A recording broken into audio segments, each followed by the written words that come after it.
Ethan Caldwell wasn't in the habit of answering blocked calls, especially now that he'd traded his black hat for something a little less controversial. The clickety-clack of his keyboard had lulled him into a rhythm before the shrill ring sliced the air, disrupting the peace of his cluttered apartment. Against his better judgment, he answered. "It's been a while, Ghost," a voice rasped. "I have a little job for you. Consider it community service." Images of his past life flashed before Ethan's eyes. The notorious digital ghost who'd pulled off some of the most audacious heists from behind a screen. But he'd left that world when the cuffs had cinched tight, only dealing with the FBI's tech forensics now.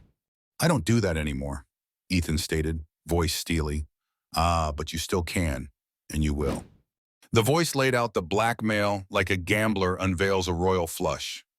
They had footage that would paint Ethan as a traitor, not the penitent he'd become.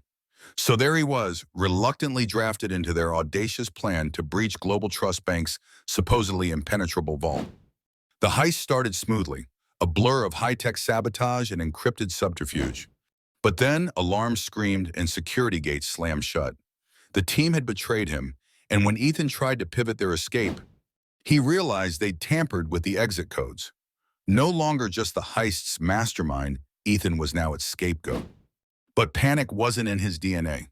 With dexterous fingers fueled by adrenaline, Ethan breached the original server room again, hacking into the bank's mainframe to fabricate cover identities for him and, crucially, leading the FBI in pursuit of ghosts, not ghosts.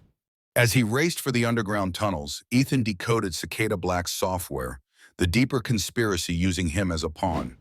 It ran deeper than cash. This was a play to control encrypted global funds. Ethan hid in plain sight, anonymous as headlines blared his guilt. But somewhere inside the digital web, he plotted his next move, the last piece of code. That would blow the conspiracy wide open. With a smirk, Ethan realized the hunt had just begun, and this time he was pulling the strings.